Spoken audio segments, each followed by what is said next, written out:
زیادہ خطرناک ماحول بننے والے، حالات آنے والے، جیسے جیسے حالات ایمان سوز، ایمان کو ختم کرنے والے، ایمان کو لوٹ لینے والے، ایمان پر حملہ کرنے والے، جیسے جیسے حالات اور ماحول بنے گا، اس اعتبار سے ہمیں ایمان کے اعتبار سے، اسلام کے اعتبار سے، دین کے اعتبار سے، شریعت کے اعتبار سے ہمیں مضبوط بننا پڑے گا۔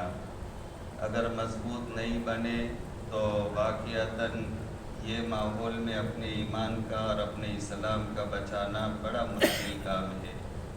سرکار صلی اللہ تعالیٰ علیہ وآلہ وسلم کا فرمان ہے، ایسے ماحول اور ایسے حالات بنیں گے، یصبح مؤمنا ویمسی کافرا ویمسی مؤمنا ویصبح کافرا۔ آدمی صبح گھر پر صبح کی فجر کی نماز پڑھی اس نے، فجر کی نماز کے بعد میں یاسین شریف پڑھے گا، اللہ اللہ کہے گا، اللہ کا نام لے گا، اپنے آپ کو مسلمان سمجھے گا، لیکن حالات ایسے بنے ہوئے ہوں گے کہ جو گھر سے باہر نکلے گا تو شام ہوتے ہوتے وہ کفر میں داخل ہوگا، اور کبھی ایسا ہوگا کہ شام کو سوئے گا تو لا الہ الا اللہ محمد رسول اللہ اللہم بسمک اموت و احیا، یہ اللہ کا نام لے کر کے اپنے آپ کو مسلمان ظاہر کر کے وہ سوئے گا، شام کا وقت کرے گا، لیکن راتوں رات ایسے حالات پلٹا کھائیں گے کہ صبح میں اٹھے گا تو اس کے دل میں ایمان نہیں ہوگا، وہ ایمان سے نکل چکا ہوگا۔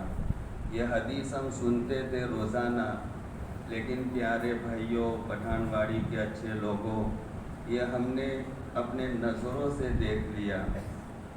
آج اللہ کے نبی علیہ الصلوۃ والسلام کی امت کی بہت عزیز، بہت پیاری بچیاں، جو میری بچی ہے، آپ کی بچیاں ہیں، امت مسلمہ کی بچیاں ہیں، 8 لاکھ بچیاں وہ ہمارے ہاتھ سے نکل چکی ہے، جو صرف سرکاری ریکارڈ کے حساب سے، جو سرکاری ریکارڈ میں نہیں آیا وہ تو الگ، نہیں تو 8 لاکھ ہماری مسلمان بچیاں جو آپ کی بچیاں ہیں، میری بچیاں ہیں، اللہ کے نبی علیہ الصلوۃ والسلام کی امت کی یہ بچیاں ہیں، وہ ہمارے ہاتھ سے نکل گئی اور وہ مرتد ہو کر کے اسلام سے پھر گئی۔ ہم اخبار میں پڑھتے، صبح میں گھر پر یاسین شریف بھی پڑھی اس نے، صبح میں گھر پر کلمہ کا بول بھی بولا اس نے، اپنے بھائیوں کو مدرسے اور اسکول کے لیے فکر بھی کی اس نے، لیکن 4 بجے تو اطلاع آتی ہے کہ کورٹ میں اس نے فلانے کے ساتھ میں نکاح کر لیا، میرج کر لیا، اور اس نے اپنا دھرم پریورتن کر لیا۔ کیا ہے؟ یہی تو آقا فرما گئے یصبح مؤمنا ویمسی کافرا۔ اس لیے بہت زبردست حالات کا مقابلہ ہے، ابھی اور زیادہ حالات کٹھن سے کٹھن آنے والے، اس لیے ہمیں ایمان کے اعتبار سے، دین کے اعتبار سے بہت زیادہ مضبوط ہونے کی ضرورت ہے۔ صرف دنیا کو مقصد نہ بنائے، دنیا بری چیز نہیں، دنیا کمائے آپ، مال کمائے آپ، مال جمع کرے آپ، مالدار بنے آپ، مالدار بننا کوئی بری بات نہیں، دنیا جمع کرنا کوئی بری بات نہیں۔ قرآن میں مال جمع کرنے، دنیا طلب کرنے اور دنیا کو جمع کرنے، اس کو قرآن میں کہا گیا، حدیث پاک میں کہا گیا، لا تنس نصیبک من الدنیا، قرآن کہتا ہے، قرآن کہتا ہے اذا قضیت الصلاۃ فانتشروا فی الارض وابتغوا من فضل اللہ، جب جمعہ کی نماز ہو جائے، اللہ کی زمین بہت وسیع ہے، اللہ کی زمین میں پھیل جاؤ، اللہ کا فضل تلاش کرو۔ فضل کہا جاتا ہے ہمارے دنیاوی سامان کو، فضل کہتے ہیں ہمارے کپڑے کو، فضل کہتے ہیں ہمارے جوتے کو، فضل کہتے ہیں ہماری گاڑی کو، فضل کہتے ہیں ہمارے مکان کو، فضل کہتے ہیں ہماری سواری کو، فضل کہتے ہیں ہمارے گھر بار اور سارے ضرورت کے سامان کو۔ اللہ کے نبی علیہ الصلوۃ والسلام 5 وقت مسجد میں آیا کرتے تھے، تو مسجد میں آنے کی اللہ کے نبی علیہ الصلوۃ والسلام کی 5 سنتیں ہیں۔ 5 سنتوں کے ساتھ اللہ کے نبی علیہ السلام مسجد میں انٹری فرماتے۔ ان میں کی ایک سنت یہ ہے کہ آقا یہ دعا پڑھتے جب مسجد میں آتے، اللہم افتح لی ابواب رحمتی، اے اللہ تیرے گھر میں جا رہا ہوں، اپنے لیے اپنی رحمت کے دروازے کھول دے۔ رحمت کہا جاتا ہے آخرت کی نعمتوں کو، یہ رحمت اخروی نعمت ہے، آخرت کی نعمت ہے۔ تو میں مسجد میں جاتا تو مسجد میں نماز پڑھوں گا، اللہ میرے لیے نماز کی توفیق دے دے، دروازہ کھول دے۔ میں مسجد میں جاتا ہوں، میں قرآن کی تلاوت کروں گا، اللہ قرآن کی تلاوت کی توفیق دے دے۔ مسجد میں جاتا ہوں، میں درود پڑھوں گا، درود کی توفیق دے دے۔ میں استغفار کروں گا، توفیق دے دے۔ میں کسی نمازی کی خیریت پوچھوں گا، توفیق دے دے۔ میں کسی مظلوم اور پریشان حال کی مدد کروں گا، توفیق دے دے۔ مسجد میں تو یہ کام کیے جاتے، تو آقا مسجد میں آتے وقت یہ دعا پڑھتے، اللہم افتح لی ابواب رحمتی، کہ اللہ آخرت کی خوب نعمتیں میں لوٹ لو، خوب نعمتیں میں جمع کر لو، میرے لیے آخرت کی نعمتیں لوٹنے کے دروازے کھول دے۔ لیکن آقا جب مسجد سے نکلتے تو اللہ کے نبی علیہ السلام 5 وقت یہ دعا پڑھا کرتے تھے، اللہم انی اسألوک من فضلک، کہ اللہ مسجد میں نے اپنا کام کر لیا، اب میں مسجد سے باہر نکل رہا تو میں بھی ایک بشر ہوں، میں بھی ایک انسان ہوں، میرے ساتھ بہت ساری ضرورتیں لگی ہوئی، کہ اللہ تو میں تجھ سے اپنے فضل کا، یعنی دنیاوی ضرورتیں پورا ہونے کا میں سوال کرتا ہوں۔ تو یہ اللہ کے نبی علیہ السلام ہر نماز کے بعد اللہ تبارک و تعالیٰ سے اللہ کا فضل، دنیاوی سامان، اپنی ضرورتیں پوری کرنے کا اللہ سے سوال کیا کرتے تھے۔ اگر دنیا پوری ہے، مال پوری ہے، تو اللہ کے نبی علیہ السلام یہ دعا کیوں کرتے، یہ دعا کیوں مانگتے؟ ایک حدیث پاک میں اللہ کے نبی علیہ السلام مسجد نبوی میں تشریف لائے، کہیں سے مال آیا ہوا تھا غنیمت کا، آقا نے وہ غنیمت کی مال کی طرف اشارہ کر کے فرمایا، انا احبہ، کہ میں اس مال سے محبت کرتا ہوں۔ لہذا معلوم ہوا مال بری چیز نہیں، انہ لحب الخیر لشدید، اس جگہ قرآن کریم نے مال کو کہا ہے خیر، کہ انسان خیر، یعنی مال اس کا بڑا رسیہ ہے، بہت رسیہ ہے، مال کو بہت طلب کرنے میں حریص ہے۔ تو یہاں مال کو اللہ پاک خیر کہتے ہیں، کہ خیر کے طلب کرنے میں انسان بہت زیادہ چست، بہت زیادہ چالاک۔ تو مال اگر برا تھا تو اللہ کے نبی علیہ السلام کیوں مانگتے؟ قرآن میں اس کو خیر کیوں کہا گیا؟ اس لیے آپ مال جمع کرے، مالدار بنے، کوئی بری بات نہیں ہے، خوب جمع کرے مال، بڑے مالدار اور رئیس بنے۔ ایک حدیث پاک میں اللہ کے نبی علیہ السلام نے ارشاد فرمایا، دیکھیے یہ حدیث سنیے، ایسے ہی اللہ کے نبی علیہ السلام بیٹھے ہوئے تھے اور صحابہ کرام کا مجمع بیٹھا ہوا تھا، اور پھر اتنے میں ایک نوجوان صحابی کا گزر ہوا۔ وہ نوجوان بڑا مضبوط تھا، ہٹا کٹا مضبوط نوجوان تھا۔ صحابہ کرام نے اس نوجوان کی نوجوانی اور پہلوانی کو دیکھا، فلما رأوا بجلدہ ونشاطہ، جب اس نوجوان کی نوجوانی اور پہلوانی کو دیکھا تو ان کے دل میں ایک بات آئی، وہ دل میں جو بات آئی وہ زبان پر آ گئی، اور یوں کہا انہوں نے، لو کان ھذا فی سبیل اللہ، کاش یہ نوجوان اللہ کے راستے میں ہوتا تو دین کا بڑا فائدہ ہوتا، اللہ کا نام بلند ہوتا، اللہ کا نام روشن ہوتا، اگر کاش یہ نوجوان اللہ کے راستے میں ہوتا۔ تو اللہ کے نبی علیہ السلام نے یہ بات سن کر کے کیا فرمایا؟ سنو میرے صحابہ، ان کان خرج یسعی علی ولدہ صغارا فہو فی سبیل اللہ. اگر وہ اس لیے اپنے گھر سے نکلا ہے کہ میرے چھوٹے چھوٹے گھر پر بچے، ان بچوں کی تربیت میرے ذمے، ان کو کھلانا میرے ذمے، دوا علاج کرنا میرے ذمے، اسکول مدرسے کی فیس ادا کرنا میرے ذمے، اگر میں گھر بیٹھا رہا تو پھر ان کی فیس اور ان کی دوا اور کھانے اور کپڑے لتے کا انتظام کیسے کر سکوں گا؟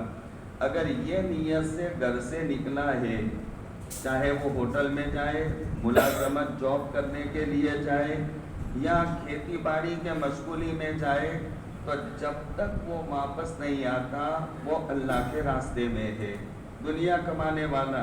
اس کو اللہ کے نبی علیہ السلام فرماتے جب تک واپس نہیں آتا وہ اللہ کے راستے میں.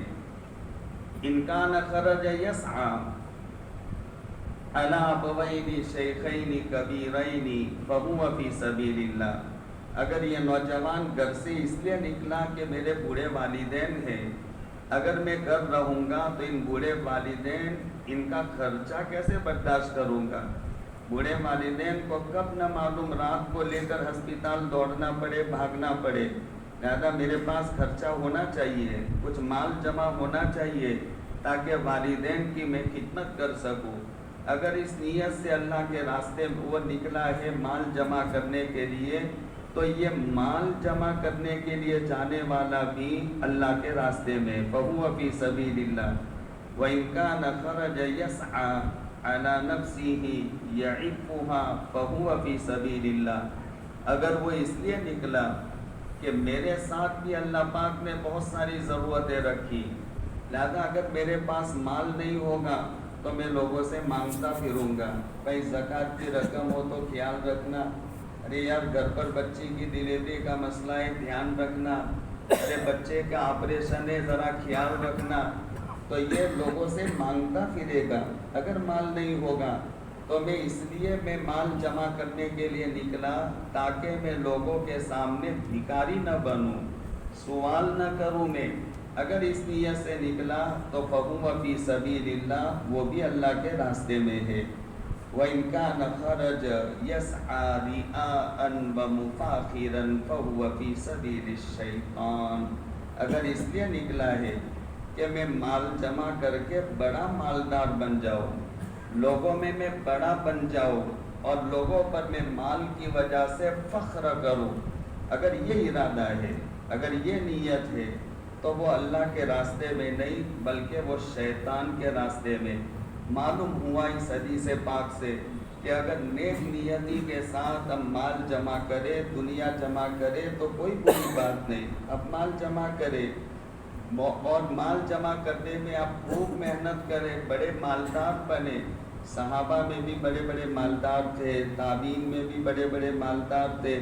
حضرت عبداللہ بن مبارک رحمۃ اللہ علیہ ایسے زبردست محدث تھے، حدیث پڑھانے والے، کہ جب وہ حدیث پڑھانے کے لیے بیٹھتے تھے حضرت عبداللہ بن مبارک رحمۃ اللہ علیہ، اس وقت ایسا مائک کا زمانہ نہیں تھا، تو وہ ایک حدیث بولتے تو مجمع تک وہ حدیث کی آواز پہنچانے کے لیے 1100 لوگوں کا مجمع تھا جو ان کی بات لوگوں تک پہنچاتے. انہوں نے ایک حدیث پڑھی، یہاں سے ایک آدمی نے کھڑے ہو کر وہ حدیث سنائی، ان اطراف والوں نے سنی، آگے ایک آدمی نے پڑھی، دوسروں نے سنی، پھر کس پڑھی، دوسروں نے سنی. ایسے آواز پہنچانے والے، جس کو ہم کہیں جیسے عیدین میں ہوتے مکبر، تکبیر پڑھنے والے، تو 1100 اگر مکبر ہو تو کتنا مجمع ہوگا. لہذا اتنا کبھی کبھی مجمع ہو جاتا تھا حضرت عبداللہ بن مبارک رحمۃ اللہ علیہ کی مجلس میں.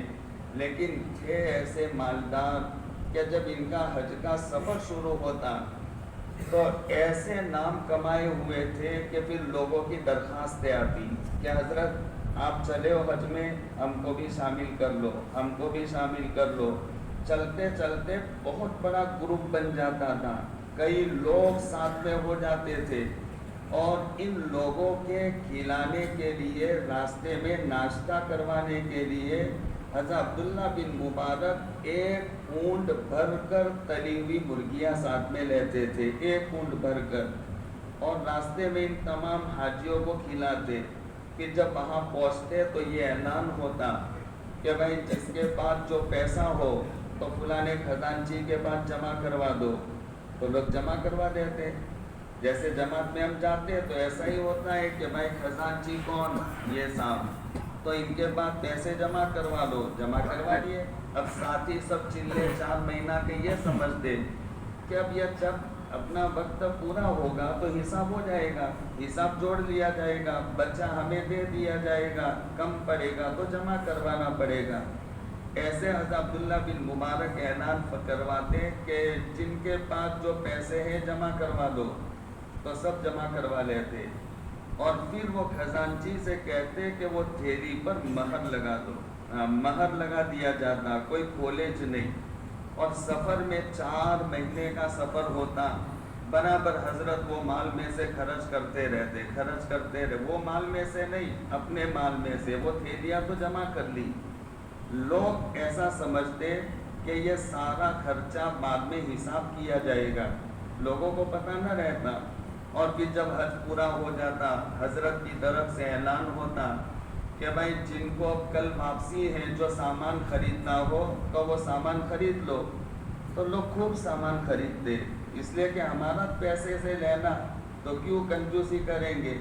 اور جب اپنے ٹھکانے پر واپس آ جاتے تو سب کو اپنی تھیلیاں مہر لگائی ہوئی واپس دے دیتے اور کہتے یہ تمام کا حج کا خرچہ ہماری طرف سے. اتنے بڑے تھے، اتنے بڑے مالدار، لیکن سے کہ علماء نے کہا کہ حضرت عبداللہ بن مبارک اگر نہ آتے دنیا میں تو اسلام میں جھول پڑ جاتی. یہ رکن اسلام تھے، رکن اسلام. اگر عبداللہ بن مبارک نہ آتے تو اسلام میں جھول پڑ جاتی، کمی آ جاتی. وہ جھول اور کمی کو حضرت عبداللہ بن مبارک نے پورا کیا. لیکن تھے بڑے مالدار. امام ابو حنیفہ علیہ رحمہ بڑے مالدار تھے. ان کے کاروبار کی 12 جگہ پر ایجنسیاں چلتی تھی، 12 جگہ پر ایجنسیاں. اتنے بڑے مالدار تھے امام ابو حنیفہ علیہ رحمہ. اس لیے پیارے بھائیوں، مال جمع کرنا کوئی بری بات نہیں ہے، آپ مال جمع کرو، لیکن مال جمع کرنے میں اس قدر مشغول نہ ہو جاؤ کہ ہمارا دین کا کباڑہ نکل جائے، ایمان کا ستیہ ناش ہو جائے، ہمارے پاس اسلام باقی نہ رہے. دیکھیے ابھی بہت زیادہ جھٹکے کا ماحول. جب آدمی کی موت آتی ہے، قرآن کریم نے وہ موت کا نقشہ کھینچا ہے آدمی کی موت کا، کہ جب آدمی کے موت کا وقت آتا تو وہ ایسا عجیب بے چینی میں ہوتا کہ وہ بے چینی کی وجہ سے وَالْتَفَّتِ السَّاقُ بِالسَّاقِ، جیسے آدمی سوتا ہے رات کے وقت میں اور اس کو نیند نہ آئے تو وہ سیدھا سویا ہوا ہو تو ایک پاؤں پر دوسرے پاؤں کو یوں کر کے سوئے گا، کبھی پھر یہ پاؤں اوپر کرے گا اور یہ پاؤں نیچے، بس ایسے پاؤں بدلتا رہے گا. پنڈلی کو پنڈلی پر مارنا، کبھی یہ پاؤں اوپر کبھی یہ پاؤں اوپر، اور ایسے رات گزار دیتا. تو قرآن کہتا ہے جب موت کا وقت آتا تو آدمی پر ایسی عجیب حالت ہوتی کہ وہ بے چینی کی وجہ سے ایک پنڈلی کو دوسری پنڈلی پر مارتا ہے. وَالْتَفَّتِ السَّاقُ بِالسَّاقِ وَقِيلَ مَنْ رَادٍ. اور لوگ کہتے ہیں ان کے اقربا اور رشتے دار کہ بھائی ہم نے سب ڈاکٹروں کو تو بتا دیا، حکیموں کو بھی بتا دیا، لیکن کوئی عامل کو لے آؤ، جھاڑ پھونک کرنے والے کو لے آؤ، کوئی خارجی اثر تو نہیں اس کے اوپر. لہذا اس وقت میں لوگ کوئی دوا اثر نہیں کرتی. ارے کیا در اس کا وقت آ چکا، دوا اثر نہیں کرے گی. تو یہ جیسے پنڈلی پنڈلی پر مارتا، ایسے اب یہ دنیا بالکل سکرات میں چل رہی ہے. میری بات کو سمجھیے، پٹھان واڑی کے لوگوں بات سمجھ میں آتی ہے؟ مجھے نہیں لگتا کہ بات سمجھتے ہو. میں جو کہنا چاہتا ہوں جی سمجھیے جو میں کہنا چاہتا ہوں. یہ دنیا ابھی سکرات میں چل رہی ہے. دنیا کو اللہ پاک نے بنایا. ایک پٹھان واڑی والوں سے میں سوال کرتا ہوں، کب بنایا دنیا کو؟ اللہ نے کب بنایا؟ شاید کسی کے پاس جواب نہ ہو. کب بنایا؟ 500 کروڑ سال ہوئے دنیا کو بنائے ہوئے. آسمان، زمین، چاند، سورج، ستارے، سیارے، سیارچے، درخت، دریا، پہاڑ، یہ نہریں اور یہ مخلوقات، وہ جو بنایا 500 کروڑ سال ہوئے، یعنی 5 ارب سال، اور انسان کو بنائے ہوئے 10,000 سال سے زیادہ نہیں ہوئے۔ 10,000 سال انسان کے بنائے ہوئے، حضرت آدم علیہ السلام کے بنائے ہوئے۔ اب یہ دنیا جو 500 کروڑ سال سے اللہ پاک نے بنائی تھی، تو اس کو ہمیشہ آباد رکھنے کے لیے نہیں، یہ دنیا کو ختم ہونا، اور یہ دنیا کے ختم ہونے کی اللہ کے نبی علیہ السلام نے علامات بیان کی، جس کو حدیث پاک میں کہا گیا ہے امارات الساعہ، یہ قیامت کی علامتیں ہیں، یہ ہوگا، یہ ہوگا، یہ ہوگا، یہ ہوگا، یہ سب آقا نے علامتیں بیان کی۔ ایک صحابی رضی اللہ تعالیٰ عنہ بیان فرماتے، ایک مرتبہ اللہ کے نبی علیہ السلام نے فجر کی نماز پڑھائی۔ فجر کی نماز کے بعد آقا منبر پر کھڑے ہو گئے اور آپ نے حالات بیان کرنا شروع کر دیا، تم پر یہ حالت آئے گی، وہ حالت آئے گی، فلانی حالت آئے گی، یہ حالات بیان کرتے رہے یہاں تک کہ ظہر کی نماز کا وقت ہو گیا۔ ظہر کے لیے اذان پڑھی گئی، آقا منبر سے نیچے تشریف لائے، ظہر کی نماز پڑھائی۔ ظہر کی نماز کے بعد پھر منبر پر کھڑے ہو گئے، پھر آقا نے بیان کرنا شروع کیا، تم پر یہ ہوگا، وہ حالت آئے گی، وہ آزمائش، وہ فتنہ، اتنا بیان کیا کہ عصر کی نماز کا وقت ہو گیا۔